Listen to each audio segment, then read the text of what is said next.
is Roussel. We'll start now. After that, we'll do a brief Q&A. If we could keep all questions about NIM technologies. Thank you. Yes, thank you very much for your presence here, and welcome to this press conference. So I'm Alexis Roussel. I'm the COO and co-founder of NIM Technologies SA. We're a Swiss company which is building a privacy network to allow anonymous and private communication throughout on the internet. We are in Latin America because we have a strong community. We're a worldwide project, and Latin America is a very strong community for us. And specifically, what is interesting with Latin America together with Europe is that there is a clear movement in building privacy tech, which is trying to find models and way out of the surveillance capitalism and the surveillance business model, which is imposed by countries like the US and China. So we're really happy to expand and to work in Latin America for this. And I want to introduce you Chelsea Manning, who is our security expert, one of our security experts, but she's one of the well-known, and she's going to introduce also what she's doing and also some thoughts about privacy in the current state of the network. Sure. Yeah, I'm here. Do you want to make? Oh? Let's And go to so the yeah, and we are open to any questions, of course, for this. For Chelsea and for Let's start the about Q&A. company. If you have any questions, please raise your hand and state your name.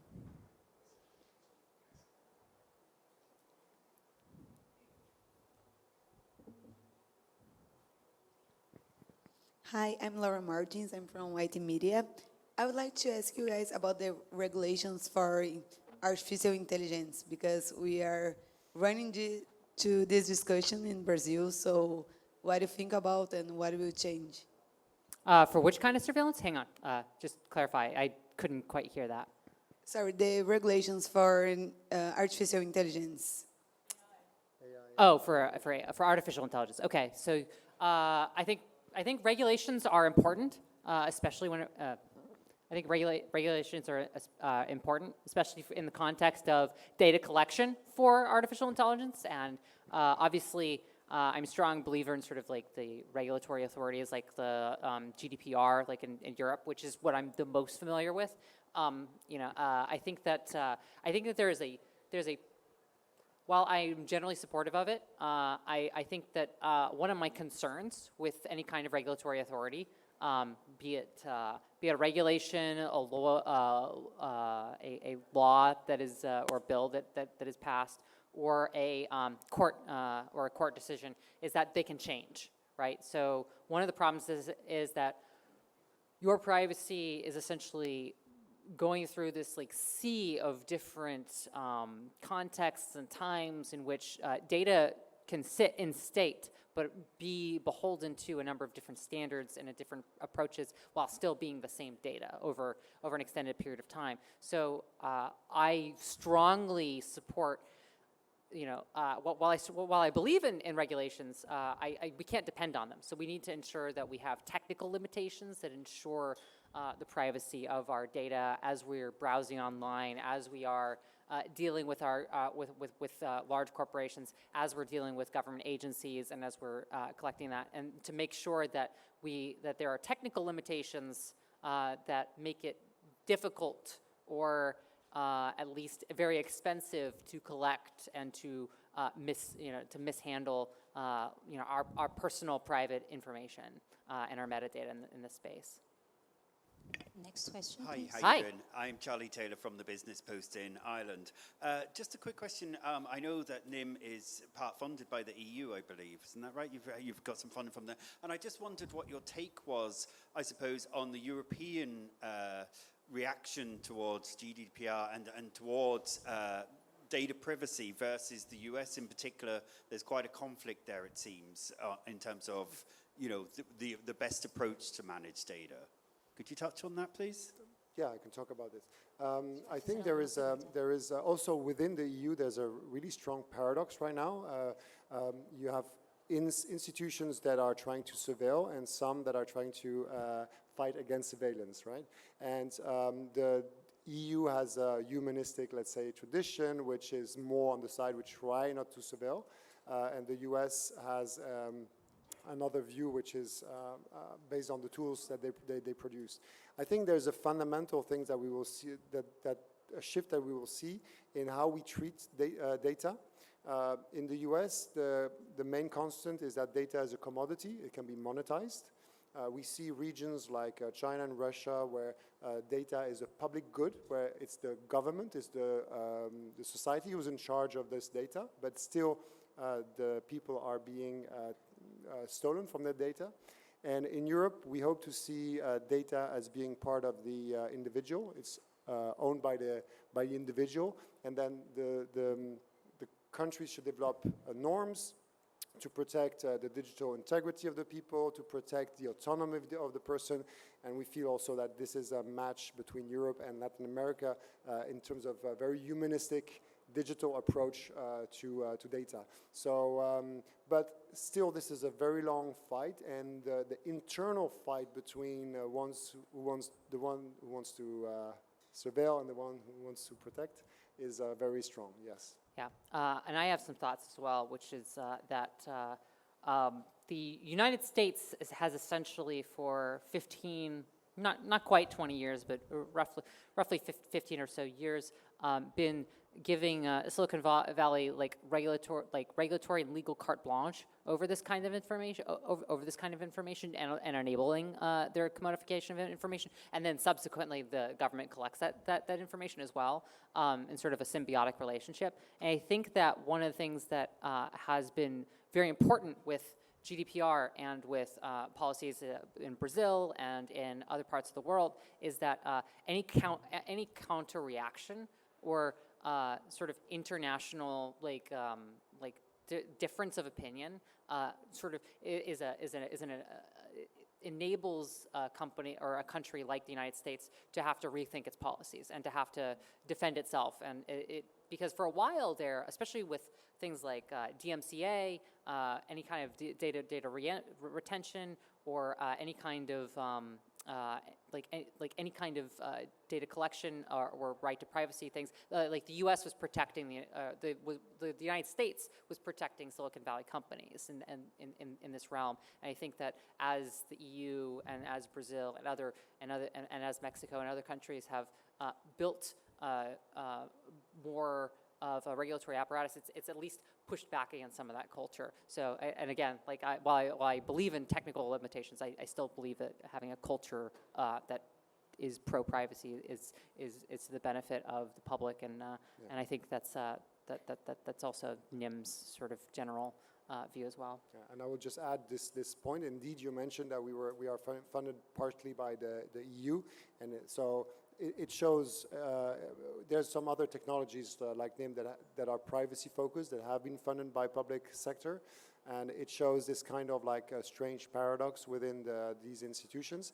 And what I think we will see emerge with solutions like NIM, which is trying to work on reducing the footprint of person and bringing back the autonomy to the people, is that there will be a match between, at one point, hopefully, between the policies, how we design legal policies, and the tools that are being built. And like Chelsea said in a very important way, is that we cannot wait for the policy, the tools have to be there, but then there is this kind of like matching that will happen in the coming years.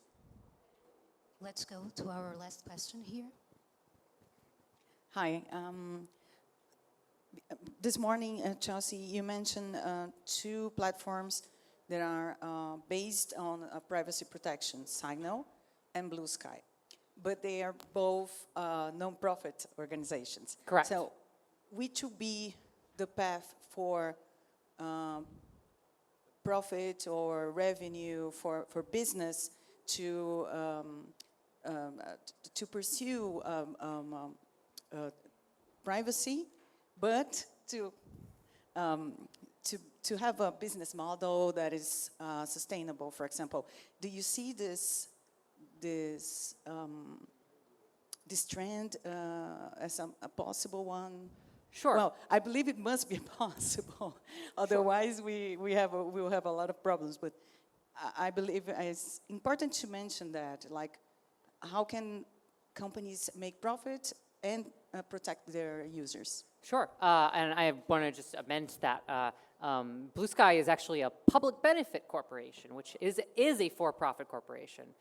So it is slightly different. So, but yeah, and that's what I think is the direction in which we can go. I want to use the Tor project as an example here of an organization that did essentially the last generation of tool that was that the NIM sort of addresses, which is to protect information as it's flowing across the network.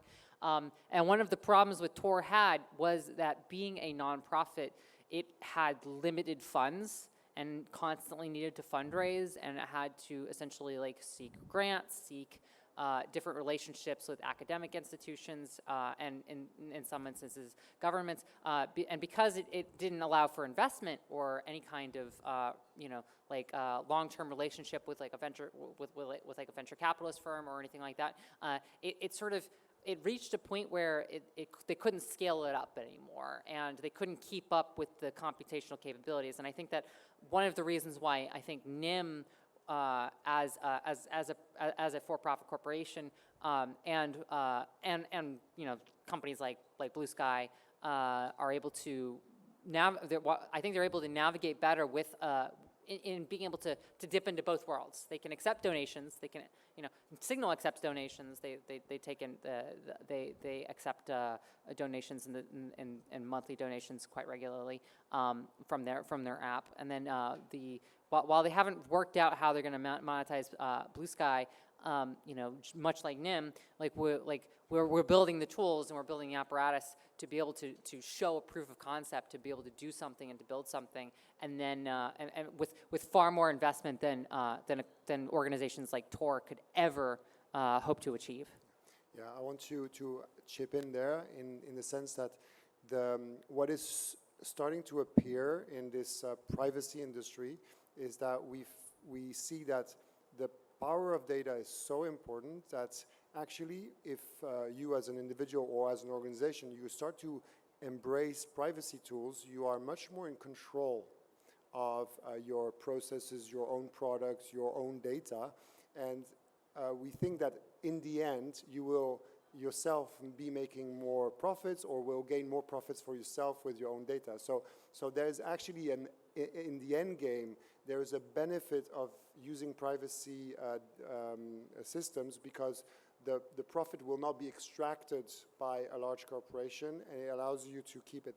And the other factor that will push into that direction is that with transparent systems and algorithms that are feeding us with in our habits, we see a uniformization appearing, right? Everyone has to have this healthy way of life, and then we will all live longer.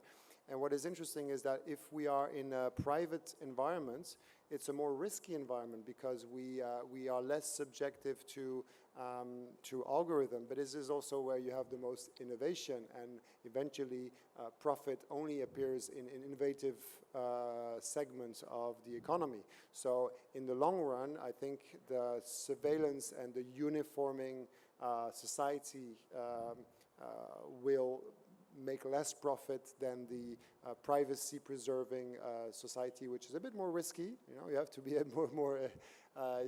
but innovation will happen there, and we start to see it with the full scale of projects like NIM. Investors are believing into this thesis, and there's a bunch of core technologies which are being funded like this right now. Thank you so much. The press conference will now end. Thank you all. Thank you all. This is my first time in Rio de Janeiro as well, and I'm super excited and thrilled to see such an interest in privacy and in technology and in this realm. It's super encouraging. I just wanted to share that. Thank you very much.